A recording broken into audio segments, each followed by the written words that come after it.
Hello મારા વાલા વિદ્યાર્થી મિત્રો, નમસ્કાર. કેમ છો આપ સર્વે વિદ્યાર્થી મિત્રો? ખૂબ મજામાં હશો. ધોરણ 9 વિષય વિજ્ઞાન એની તૈયારી તમે કરી રહ્યા છો. ગઈકાલે રાતના આપણે ગુરુ વચનની અંદર આઈએમપી પ્રશ્નો જોયા. અત્યારે સુપ્રભાતમ સવારના લેક્ચરની અંદર આપણે જોઈએ કે પેપર આપણું કેવું હોઈ શકે છે. તો વિદ્યાર્થી મિત્રો, પરીક્ષા આપતા પહેલા આ જોઈ જ લેવાનું છે. આમાંથી જ બધું તમારું આવવાનું છે 50-50 માર્ક્સનું. તો આમાંથી જ પેપર 100% પૂછાવાનું છે, એટલે જોયા વગર જવાનું નથી. ચલો લેક્ચરની શરૂઆત કરીએ. સેક્શન એની અંદર કુલ આપણું ટોટલ પેપર છે 50 માર્ક્સનું. દ્વિતીય સત્રાંત પરીક્ષા અથવા તો દ્વિતીય સામાયિક પરીક્ષા, અને આમાં જે કંઈ પણ તમારા ગુણ આવશે એ ગુણ તમારા બેઠે બેઠા વાર્ષિક પરીક્ષામાં ઉમેરાતા હોય છે. તો સેક્શન એ 15 માર્ક્સનો, એમાં એમસીક્યુ છે, અને સેક્શન એ છે હંમેશા કમ્પલસરી હોય, કોઈ જ ઓપ્શન મળતો નથી. એટલે જેટલા પણ પ્રશ્નો હોય આપણે બધા જ સોલ્વ કરવાના હોય છે. જેલી અને માખણ એ શેનું ઉદાહરણ છે? તો આપણને ખબર છે કે જેલી અને માખણ છે તે જેલનું ઉદાહરણ છે. ચલો ત્યાર પછી ગ્રેફાઇટ. ગ્રેફાઇટ એટલે વિદ્યાર્થી મિત્રો યાદ રાખવાનું કાર્બન. ગ્રેફાઇટ એટલે કાર્બન. આપણને એમ થાય કે ગ્રેફાઇટ વળી શું? તો કાર્બનનું અપર રૂપ છે, એટલે કે કાર્બનનું જ બનેલું હોય છે. તો એ કાર્બનનો પરમાણુ ક્રમાંક કેટલો? તો કે કાર્બનનો પરમાણુ ક્રમાંક 6. ઇલેક્ટ્રોન રચના કેટલી? તો કે 2 4. છેલ્લી કક્ષામાં કેટલા? તો કે 4 ઇલેક્ટ્રોન. 4 ઇલેક્ટ્રોન હોય તો સંયોજકતા ઇલેક્ટ્રોન એટલે શું થાય? તો કે પરમાણુની છેલ્લી કક્ષામાં રહેલા ઇલેક્ટ્રોનની સંખ્યાને શું કહેવામાં આવે? સંયોજકતા ઇલેક્ટ્રોન કહેવામાં આવે. તો કેટલા છે? 4. અને કાર્બન માટે તો સંયોજકતા પણ 4 છે. સંયોજકતા ઇલેક્ટ્રોન પણ 4 અને સંયોજકતા પણ કેટલી છે? તો કે 4 છે. તો અહીંયા ગ્રેફાઇટમાં જવાબ આવશે 4. ચલો નેક્સ્ટ પ્રશ્ન. કઈ પેશીમાં લિગ્નિનનું સ્થૂલન જોવા મળે છે? લિગ્નિન અને પેક્ટિન આ બે દ્રવ્ય આવે છે. ભૂલા વગર સ્થૂલકોણક અને દ્રઢોતક આ બંને યાદ રાખવાનું છે.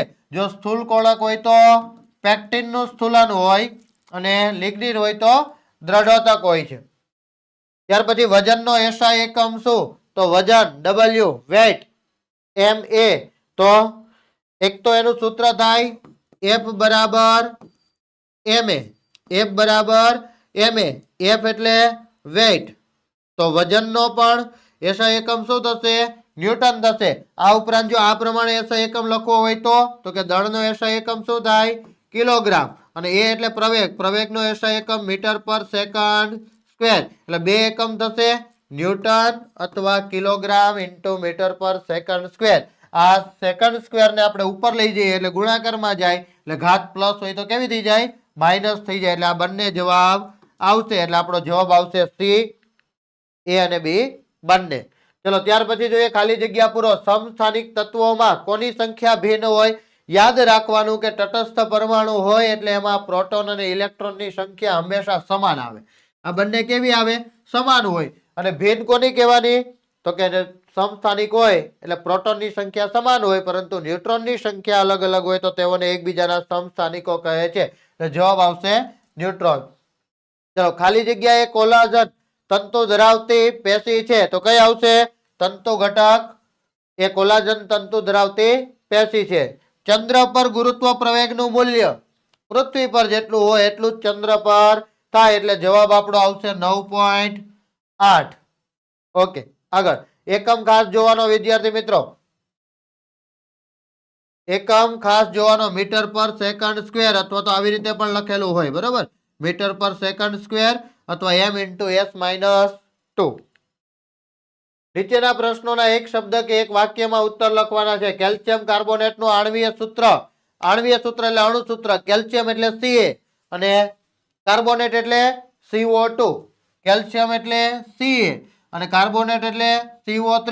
આનો વીજભાર કેટલો? તો કે +2. આનો વીજભાર કેટલો? તો કે -2. બેનો ક્રોસ ગુણાકાર કરીએ એટલે કેલ્શિયમ 2 લેવાના, કાર્બોનેટ 2 લેવાના, બાજુ બાજુમાં મૂકી દેવાના, કારણ કે જો વીજભાર સમતુલિત હોય તો બાજુ બાજુમાં મૂકી દેવાના. એટલે CaCO3 આપણો જવાબ આવશે. ત્યાર પછીનો પ્રશ્ન. જલવાહક પેશીનો કયો ઘટક ખોરાક સંગ્રહ કરે છે? તો મૃદુતક છે એ ખોરાકનો સંગ્રહ કરે, એટલે કે જલવાહક મૃદુતક ખોરાકનો સંગ્રહ કરે છે. 60 કિલોગ્રામ દળ ધરાવતી ધરાવતો કોઈ માણસ છે, ચંદ્ર પર એનું દળ કેટલું થાય? એટલે આપણે શું કરીએ તો કે આપણું સૂત્ર છે કે પદાર્થનું ચંદ્ર પર વજન બરાબર 1/6 ગુણ્યા પદાર્થનું પૃથ્વી પર વજન. આ સૂત્રનો બિલકુલ ઉપયોગ નથી કરવાનો. અહીંયા તમને ગૂંચવવા માટે કીધું છે. અહીંયા શું છે તો કે દળ છે, અહીંયા પણ શું છે તો કે દળ છે.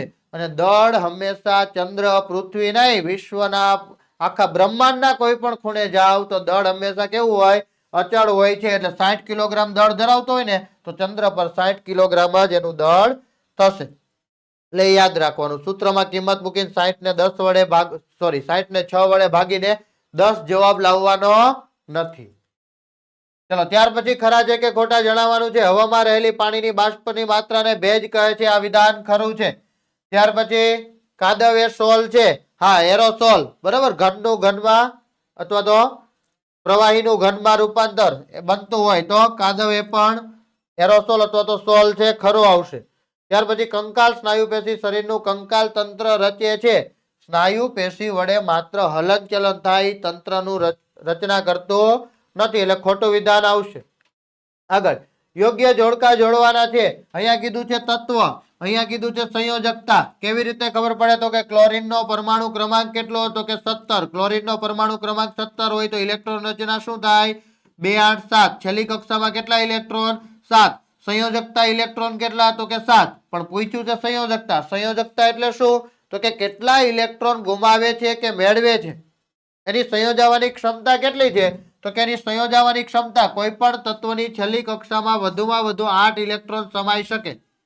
તો 8 ઇલેક્ટ્રોન થવા માટે 1 ઇલેક્ટ્રોનની જરૂરિયાત છે. એટલે સંયોજકતા 1 થશે. તો ક્લોરીનની સંયોજકતા 1. એટલે પહેલામાં જવાબ આવશે 1 એ. ચલો બીજું છે એલ્યુમિનિયમ. એલ્યુમિનિયમનો પરમાણુ ક્રમાંક કેટલો? તો કે 13. ઇલેક્ટ્રોન રચના શું થાય? તો કે 2 8 3. છેલ્લી કક્ષામાં કેટલા? 3 ઇલેક્ટ્રોન ગુમાવી શકે છે. હવે આ 3 ઇલેક્ટ્રોન ગુમાવી શકે તેની સંયોજકતા કેટલી? 3. તો ક્લોરીનની સામે 1 અને એલ્યુમિનિયમની સામે 3 જવાબ આવશે. ચલો આગળ. ગુજરાતના વિદ્યાર્થીઓના ભવિષ્ય નિર્માણ માટે ઓશિયન કોચિંગ ક્લાસીસ કંઈક લાવી રહ્યું છે તમારા માટે.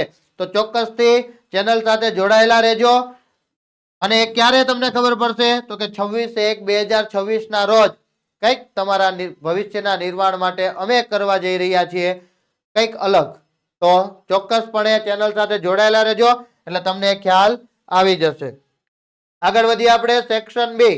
ચલો સેક્શન બી ની અંદર કેવા પ્રશ્નો પૂછાઈ શકે છે? તો વૈજ્ઞાનિક કારણ આપો. ઘનની સાપેક્ષે પ્રવાહીનો પ્રસરણ દર વધુ હોય છે. વિદ્યાર્થી મિત્રો, તમારી પ્રથમ સામયિક પરીક્ષાના પણ કેટલાક પ્રશ્નો તમને અહીંયા જોવા મળે છે. તો ગઈકાલે સાંજે આપણે જે કાંઈ પણ લેક્ચર લીધો, મોસ્ટ આઈએમપી પ્રશ્નો તમે તૈયાર કર્યા હશે. તો એ પ્રશ્નો ખાસ જોઈ લેજો. તો ઘનની સાપેક્ષે પ્રવાહીનો પ્રસરણ દર વધુ હોય. શા માટે? તો કે આમાં કણો છે એકબીજા સાથે પ્રબળ આંતરઆણ્વીય આકર્ષણ બળથી જોડાયેલા હોય, જ્યારે આના કરતા આમાં ઓછા હોય. એટલે પ્રસરણ દર છે પ્રવાહીનો વધી જતો હોય છે. નીચે દર્શાવેલા તાપમાનને કેલ્વિન માપક્રમમાં ફેરવો. યાદ રાખવાનું કે જો અંશ સેલ્સિયસ હોય એને કેલ્વિનમાં ફેરવવું હોય તો +273 અને કેલ્વિનને જો અંશ સેલ્સિયસમાં ફેરવવું હોય તો -273 કરવાનું છે. ચલો તમારી રીતે આમાં જે કંઈ પણ છે મૂલ્ય મૂકી દેજો. શેમાં કીધું છે? કેલ્વિન માપક્રમમાં ફેરવવાના છે. એટલે અંશ સેલ્સિયસને કેલ્વિનમાં ફેરવવો હોય તો +273 કરી દેવાના. જે સરવાળો આવતો હોય તે તમારા જવાબ રહેશે. સંયોજકતા એટલે શું? તો કે પરમાણુનું સંયોજવાની ક્ષમતા, જેને આધારે જ એક તત્વ બીજા તત્વ સાથે સંયોજાય છે. તફાવત આપો. ઇલેક્ટ્રોન અને પ્રોટોન. તો શું તફાવત છે? તો કે એના મૂલ્યમાં તફાવત છે, એના વજનમાં તફાવત છે, આ ઉપરાંત તેની સંજ્ઞામાં તફાવત છે. તમે એમના સ્થાન વિશે પણ લખી શકો કે પ્રોટોન છે એ કેન્દ્રમાં છે, ઇલેક્ટ્રોન છે એ એની આસપાસ માન્ય કક્ષાઓની અંદર પરિભ્રમણ કરતો હોય છે. તેના તફાવત તમારે તૈયાર ખાસ કરીને કરી દેવાનો છે.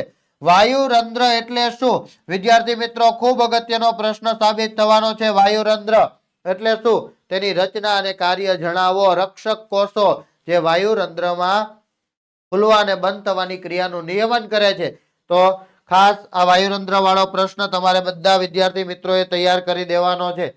ત્યાર પછી તફાવત આપો. નિયમિત ગતિ અને અનિયમિત ગતિ. આ આપણે પ્રથમ સામયિક પરીક્ષામાંથી કેટલાક ટકા જે આ દ્વિતીય સામયિક પરીક્ષામાં પૂછાય છે તો નિયમિત ગતિ અને અનિયમિત ગતિનો તફાવત પણ તમારે તૈયાર કરી દેવાનો છે.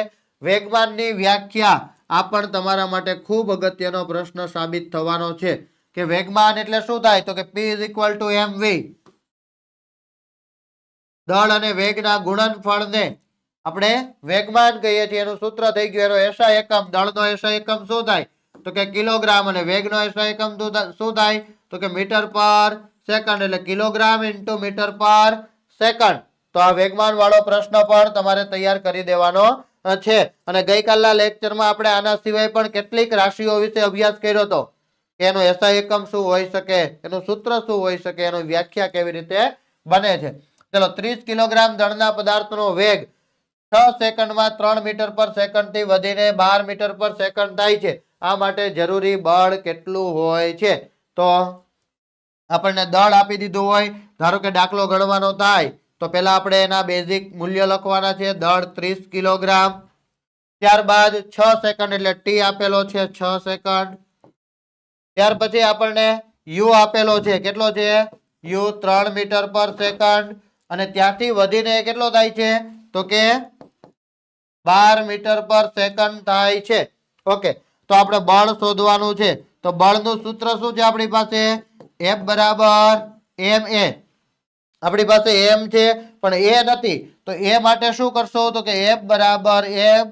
પ્રવેગનું સૂત્ર v - u છેદમાં t મૂકવાનું. અને હવે પછીના આપણી પાસે બધા જ પદ છે v - u છેદમાં t. બધા પદ હોય તો આપણે કિંમત મૂકીને જવાબ મેળવી શકીએ છીએ. તો દાખલાઓ આપ ગણવાનો, આ ઉપરાંત તમારા માટે દાખલાઓ અગત્યના સાબિત થશે વિદ્યાર્થી મિત્રો. ગઈકાલના લેક્ચરની અંદર આપણે ગુરુ વચનની અંદર કેટલીક IMP આપી છે, એમાં પણ દાખલાઓ વિશે કીધું છે કે 3 માર્ક્સમાં અને 2 માર્ક્સમાં કેવા દાખલાઓ પૂછાઈ શકે. તો અવશ્યપણે તમે દાખલાઓ સોલ્વ કરીને જશો. ત્યાર પછી તફાવત આપવાનો છે કેપિટલ G અને સ્મોલ g. કેપિટલ G એટલે ગુરુત્વાકર્ષણનો સાર્વત્રિક અચળાંક અને સ્મોલ g એટલે ગુરુત્વ પ્રવેગ. તો એનો પણ તફાવત તમારે તૈયાર કરીને જવાનું છે. તો વિદ્યાર્થી મિત્રો, જો તમે આની PDF ઈચ્છતા હો તો આ લેક્ચર પૂરો થાય એટલે તરત જ તમને આ લેક્ચરની PDF મળી જશે. ક્યાંથી મળશે તો કે તમારે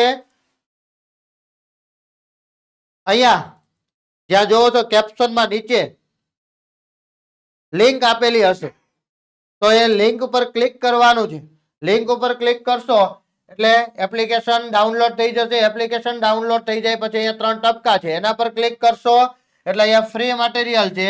અને આ ફ્રી મટીરિયલ પર ક્લિક કરશો એટલે ધોરણ 9 નું આપણા લેક્ચરનું IMP પ્રશ્નોનું મટીરિયલ તમને ત્યાંથી મળી જવાનું છે.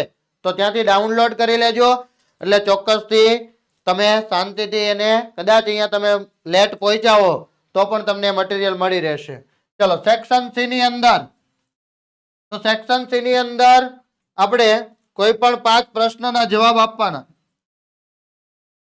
પ્રાચીન સમયમાં તત્વોના નામ કેવી રીતે આપતા હતા તો એ સંજ્ઞાઓ બધી તમારે યાદ રાખવાની છે. અને સંજ્ઞાઓ પરથી પ્રશ્ન 1 માર્ક્સ ની અંદર પણ પૂછાય છે, એટલે આ અગત્યનો પ્રશ્ન તમારા માટે સાબિત થશે. કહેવાનો મતલબ છે સેક્શન સી 3 માર્ક્સમાં ન પૂછાય તો 1-2 માર્ક્સમાં પણ તમને જોવા મળી શકે છે. નીલ્સ બોહરે રજૂ કરેલા પરમાણુય બંધારણ અંગેની અભિધારણાઓ. રુથરફોર્ડે જે પ્રયોગ કર્યો એની જે કંઈ પણ ખામી હતી કે વર્તુળાકાર માર્ગ ઉપર પરિભ્રમણ કરતો પદાર્થ વિકિરણ સ્વરૂપે ઉર્જા ગુમાવે છે અને છેવટે કેન્દ્ર સાથે ટકરાઈ જાય તો પરમાણુનું બંધારણ જે હોય એ રહેતું નથી. ને આપણે દ્રવ્યને જે કંઈ પણ વસ્તુને જોઈએ ને એવા બંધારણમાં ન રહે. તો નીલ્સ બોહર નામના વૈજ્ઞાનિકે એવું કીધું કે આ જે ઇલેક્ટ્રોન છે એ જ્યારે માન્ય કક્ષાઓમાં પરિભ્રમણ કરતો હોય ત્યારે ઉર્જા ગુમાવતો નથી અને ઇલેક્ટ્રોન ક્રમાનુસાર ગોઠવાય છે. અને માન્ય કક્ષાઓ વિશેની માહિતી આપી તો એ અભિધારણાઓ તમારે લખવાની છે. નીચેના વૈજ્ઞાનિકોનો જીવ વિજ્ઞાનમાં ફાળો, ખૂબ અગત્યનો પ્રશ્ન. જો પાછળના ચેપ્ટરો, પ્રથમ સામયિક પરીક્ષાના ચેપ્ટરોમાંથી આ ખાસ કરીને પૂછાઈ શકે છે. 6 વૈજ્ઞાનિક તમારે તૈયાર કરી લેવાના છે. Robert Hooke, Robert Brown, Purkinje, વિશ્વર્વ. આ તમામ વૈજ્ઞાનિકોનો જે કંઈ પણ ફાળો છે જીવ વિજ્ઞાનમાં એ તમારે તૈયાર કરી લેવાનો છે. ટૂંક નોંધ લખો લાઇસોઝોમ્સ. લાઇસોઝોમ્સ કોષની આત્મઘાતી કોથળી તૈયાર કરી લેવાનું છે. આ ઉપરાંત તમારે કણાભ સૂત્ર પણ તૈયાર કરી લેવાનું છે. આપણા કોષનું શક્તિઘર, પાવર હાઉસ, તો એ બંને પ્રશ્નો તમારે ખાસ તૈયાર કરી લેવાના. મોસ્ટ IMP પ્રશ્ન છે. મૃત કોષો ધરાવતી સરળ સ્થાયી પેશી દ્રઢોતક અને સાથે સાથે સ્થૂળ કોળક હમણાં આપણે 1 માર્ક્સના પ્રશ્નમાં જોઈ ગયા હતા. આ બંને પ્રશ્નો તમારે વ્યવસ્થિત તૈયાર કરી લેવાના છે. ચલો નેક્સ્ટ પ્રશ્ન જોઈએ. ટૂંકનો લખો ધક્કો. ધક્કો એટલે કે બળ. ધક્કો એટલે કે બળ. તો એમની વ્યાખ્યા, એનું સૂત્ર શું બની શકે, આ તમામ માહિતી, એનો એસઆઈ એકમ શું હોઈ શકે એ તમારે લખવાનું છે. સેન્દ્રિય ખાતરના પ્રકારો એ પણ પાછલા ચેપ્ટરોમાંથી, પ્રથમ સામયિક પરીક્ષાના ચેપ્ટરોમાંથી આ પ્રશ્ન પૂછાઈ શકે છે. આ ઉપરાંત સંયુક્ત મત્સ્ય કલ્ચર એટલે કે મત્સ્ય ઉછેરમાંથી પ્રશ્ન તમારો હોઈ શકે છે. દ્વિતીય પરીક્ષા 2026 તમે બધા વિદ્યાર્થી મિત્રો આપી રહ્યા છો. એમાં ખાસ કરીને ગુરુવચન અને સુપ્રભાતમ બેચ અત્યારે ચાલી રહી છે. ધોરણ 9 અને 10 બંનેમાં તમારાથી કોઈ મોટા ભાઈ બહેન હોય તો એમને પણ ખાસ જાણ કરજો કે રાતના સમયે ગુરુવચન કે જેમાં ચેપ્ટર વાઇઝ આઈએમપી આપવામાં આવે છે અને સવારે સુપ્રભાતમ લેક્ચર જે અત્યારે તમે ભણી રહ્યા છો એની અંદર આપણે એક પેપર એવું આપીએ છીએ કે જેમાંથી મોટા ભાગનું એક્ઝામમાં હોય જ છે. મોસ્ટ આઈએમપી પ્રશ્નો આપવામાં આવે છે અને એમનું સોલ્યુશન પણ આપવામાં આવે છે. જો આ લેક્ચરની તમારે પીડીએફ જોતી હોય અને એ પણ બિલકુલ ફ્રીમાં, તો તમે એપ્લિકેશન પરથી ડાઉનલોડ કરીને મેળવી શકો છો. એપ્લિકેશન કેવી રીતે ડાઉનલોડ કરવાની, તો કે નીચે લિંક આપેલી છે. આ લિંક ઉપર ક્લિક કરશો એટલે તમને સીધી જ એમાં જે મેથડ છે એ તમને હમણાં જ શીખવાડી દીધી, તો એના પરથી તમે આ પીડીએફ મેળવી શકો છો. બરોબર છે. ડિસ્ક્રિપ્શનમાંથી આ લિંક મેળવી લેજો. ચલો સેક્શન ડી. સેક્શન ડી ની અંદર આપણે જોઈએ તો કોઈ પણ 2 પ્રશ્નોના જવાબ લખવાના છે અને વિસ્તૃતમાં લખવાના છે. હિમોગ્લોબિનમાં આયર્ન તત્વ આવેલું છે જે આપણા શરીરમાં ઓક્સિજન વાહક તરીકેનું કાર્ય કરે છે. તેની ઉણપથી એનિમિયાનો રોગ થાય છે. તો આયર્ન આપણને ખોરાક દ્વારા મળી રહે છે. આયર્નયુક્ત ફળોના નામ તો ખજૂર છે, આ ઉપરાંત સફરજન છે, અંજીર છે વગેરે જેવા ફળો છે એની અંદરથી આપણને આયર્ન મળે છે. આયર્ન ધાતુ છે કે અધાતુ, તો કે ધાતુ છે. આયર્નની સંજ્ઞા જણાવવાની છે. તો આયર્નની સંજ્ઞા શું થાય, Fe. અને આ એનિમિયાથી પીડાતી વ્યક્તિ માટે કઈ દવાનો ઉપયોગ થાય છે, તો એ દવા પણ આમ તો ફોલિક એસિડનો ઉપયોગ થતો હોય છે, આયર્નની દવાઓનો ઉપયોગ થતો હોય છે, પણ ડોક્ટરની સલાહ લીધા પછી જ એ દવાનો યોગ્ય ઉપયોગ કરવો જોઈએ. તો આવો કોઈ પ્રશ્ન પૂછાય. આ ઉપરાંત ક્લોરીન 17 નંબરનું તત્વ છે. પહેલું તત્વનો પરમાણુય ક્રમાંક, તો કે અહીંયા યાદ રાખવાનું કે આ ધારો કે X આપણે ધારી લઈએ, આ પરમાણુ છે. પરમાણુની ડાબી બાજુએ નીચે લખવામાં આવતી સંખ્યા એનો પરમાણુ ક્રમાંક હોય, ઉપર લખવામાં આવતી સંખ્યા એનો પરમાણુય દળ હોય. શું હોય? પરમાણુય દળ 35.5. તત્વનો દળાંક કેટલો છે, તો કે જો આપણને 35.5 આપ્યું હોય તો જ 35.5 લખવાનું, બાકી 35 લખવાનું. ત્રીજું, તત્વમાં ન્યુટ્રોનની સંખ્યા કેટલી? ન્યુટ્રોનની સંખ્યા શોધવી હોય તો 35 માંથી 17 બાદ કરી દેવાના. તો 35 માંથી 17 બાદ કરીએ એટલે આપણને ન્યુટ્રોનની સંખ્યા મળશે. બરાબર છે. અહીંયા જે કંઈ પણ મૂલ્ય મળે એ એના ન્યુટ્રોનની સંખ્યા થઈ. એક સંયોજક સોડિયમ ધાતુ સાથેના સંયોજનનું સૂત્ર જણાવો. સોડિયમ ધાતુ સાથેના સંયોજનનું સૂત્ર, તો ક્લોરીન છે એ સોડિયમ સાથે જોડાય તો સોડિયમ ક્લોરાઇડ NaCl બને છે. તો આવો કોઈ પ્રશ્ન પૂછાય તો એના વ્યવસ્થિત શાંતિથી જવાબ તમારે લખવાના. અને ગુરુત્વ પ્રવેગ જેના મૂલ્યમાં થતા ફેરફારો કઈ બાબતો પર આધાર રાખે છે. આ ઉપરાંત વિદ્યાર્થી મિત્રો આ પણ અગત્યનો પ્રશ્ન, અને બીજો પણ એક અગત્યનો પ્રશ્ન છે કે ગુરુત્વાકર્ષણના સાર્વત્રિક નિયમ લખી ગુરુત્વાકર્ષણનો સાર્વત્રિક અચળાંક કેપિટલ G નું સૂત્ર તારવવું. આ પણ મોસ્ટ આઈએમપી પ્રશ્ન છે. આ પણ તમારે 4 માર્ક્સની અંદર તૈયાર કરી દેવાના છે. બંને પ્રશ્નો 4 અને 3 માર્ક્સ માટે ખૂબ અગત્યના સાબિત થવાના છે.